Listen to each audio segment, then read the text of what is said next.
Hello welcome back to my channel Alfina an aesthetic life style. അപ്പോൾ ഇന്ന് നമ്മൾ വന്നിരിക്കുന്നത് LBS പാരാമെഡിക്കൽ ഡിഗ്രിയുടെ 23ാമത്തെ സ്പോട്ട് അലോട്ട്മെൻറ്റ് ഇന്നലെ LBS ഫെസിലിറ്റേഷൻ സെൻറ്ററിൽ വെച്ച് നടന്നിരുന്നു. അതിനുശേഷം സ്പോട്ട് അലോട്ട്മെൻറ്റിൻ്റെ തന്നെ റാങ്ക് ലിസ്റ്റ് വന്നിട്ടുണ്ടായിരുന്നു. ആ റാങ്ക് ലിസ്റ്റിൽ ഉൾപ്പെട്ടിട്ടുള്ള കുട്ടികൾക്ക് അലോട്ട്മെൻറ്റ് പബ്ലിഷ് ചെയ്തിട്ടുണ്ട്. അലോട്ട്മെൻറ്റ് പബ്ലിഷ് ചെയ്ത കുട്ടികൾക്ക് ഇന്ന് 17ാം തീയതി തന്നെ കോളേജിൽ ഡയറക്റ്റ് പോയി അഡ്മിഷൻ എടുക്കേണ്ടതാണ്. ടോക്കൺ ഫീസ് അടയ്ക്കാത്ത കുട്ടികൾ ഇന്ന് തന്നെ ടോക്കൺ ഫീസ് ഓൺലൈൻ മുഖേന അടയ്ക്കുക. നിങ്ങൾക്ക് ലോഗിൻ ചെയ്ത് മേക്ക് പേയ്മെൻറ്റ് എന്ന് പറയുന്ന ഓപ്ഷനിൽ കൂടി നിങ്ങൾക്ക് പറഞ്ഞിരിക്കുന്ന ടോക്കൺ ഫീസ് തുക അടയ്ക്കാവുന്നതാണ്. അടച്ചതിന് ശേഷം ഡയറക്റ്റ് ഇന്ന് തന്നെ കോളേജിൽ ഒറിജിനൽ സർട്ടിഫിക്കറ്റ്സും കാര്യങ്ങളും ഒക്കെ ആയിട്ട് പോയതിന് ശേഷം അഡ്മിഷൻ എടുക്കേണ്ടതാണ്. ഇതിനുവേണ്ടി മുന്നോട്ടൊരു സമയം തരുന്നതായിരിക്കില്ല.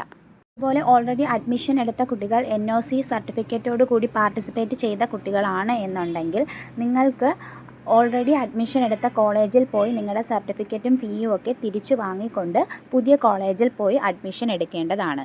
എന്തൊക്കെ ഡോക്യുമെൻറ്റ്സ് ആണ് കൊണ്ടുപോകേണ്ടത് എന്നതെല്ലാം ഓൾറെഡി നമ്മൾ വീഡിയോസ് ചെയ്തിട്ടുണ്ട്. ചാനലിൻ്റെ പ്ലേലിസ്റ്റ് ചെക്ക് ചെയ്തുകൊണ്ട് തന്നെ നിങ്ങൾക്ക് ഡോക്യുമെൻറ്റ്സ് വീഡിയോ മനസ്സിലാക്കാൻ വേണ്ടി സാധിക്കുന്നതാണ്. ഇപ്പോൾ കിട്ടിയിരിക്കുന്ന കോളേജിൽ ഡയറക്റ്റ് ഒന്ന് വിളിച്ച് അന്വേഷിക്കുക എന്തൊക്കെ ഡോക്യുമെൻറ്റ്സ് ആണ് കൊണ്ടുവരേണ്ടത്. Physical fitness certificate, hepatitis vaccine ഇതൊക്കെ എടുത്തിട്ട് വരണമോ അതോ കോളേജിൽ നിന്നും തന്നെ ഹെപ്പറ്റൈറ്റിസ് വാക്സിനേഷൻ എടുക്കുന്നതാണോ, ഇതെല്ലാം മനസ്സിലാക്കിയതിന് ശേഷം വേണം അഡ്മിഷൻ എടുക്കാൻ വേണ്ടി പോകേണ്ടത്.